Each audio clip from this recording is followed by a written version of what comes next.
कि महत्वपूर्ण पद पर आरएसएस की विचारधारा के लोग रख दिए जाते हैं, तो इसमें क्या आपत्ति है भाई? क्या इस देश में कोई कानून बना है कि आरएसएस की विचारधारा वाले हैं उनको कोई महत्वपूर्ण? अरे इस देश का प्रधानमंत्री आरएसएस की विचारधारा वाला है,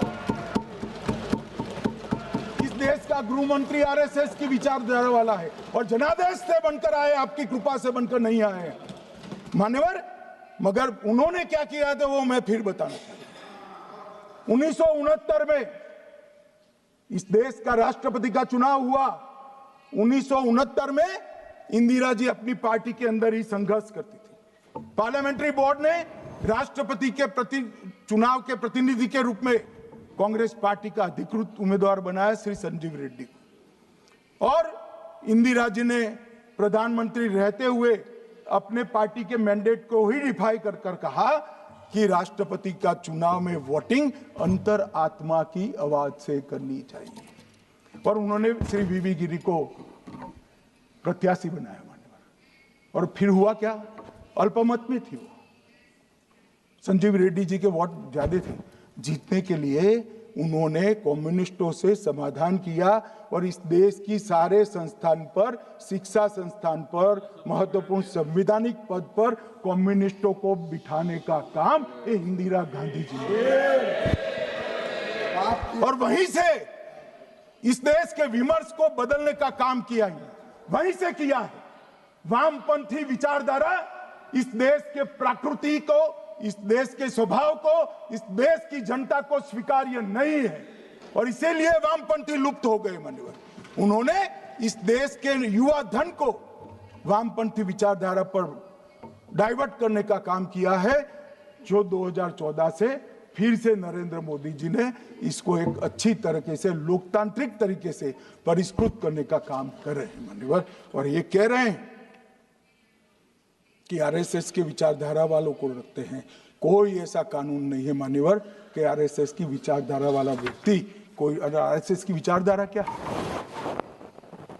देश के लिए मरना ही आरएसएस की विचारधारा है। देश को समृद्धि के परम शिखर पर ले जाना ही आरएसएस की विचारधारा है। देश की संस्कृति का झंडा बुलंद करना ही आरएसएस की विचारधारा। ये क्या समझाते हैं? हम ऐसे मान लेंगे? हम नहीं डरते साहब किसी से, हम नहीं डरते। मैं मेरी ही बात करता हूं। मैं तो 10 साल का था और नारे लगाता था, आसाम की गलियां सुनी है, इंदिरा गांधी खूनी है। हम तो वहां से लड़ते लड़ते आए हैं, हम नहीं डरते मान्यवर। और मान्यवर, इन्होंने कहा कि वोट चोरी से जीतते हैं, वोट चोरी से नहीं जीते हैं। आपने सर्जिकल स्ट्राइक का विरोध किया, इसलिए हम जीते। आपने एयर स्ट्राइक का विरोध किया, इसलिए जीते हैं।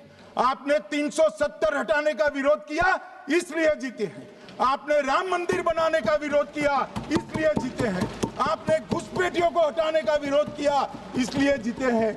आपने सीएए का विरोध किया, इसलिए हम जीते हैं।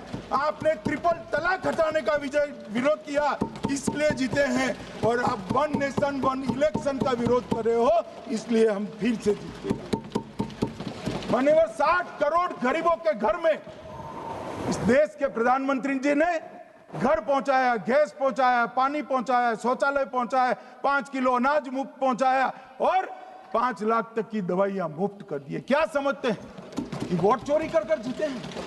इस देश के इंफ्रास्ट्रक्चर को 40 साल देख लीजिए और हमारे 11 साल देख लीजिए, इंफ्रास्ट्रक्चर को 3 गुना बढ़ाने का काम हमारे प्रधानमंत्री नरेंद्र मोदी, और इसलिए जनता हमें जिताती है।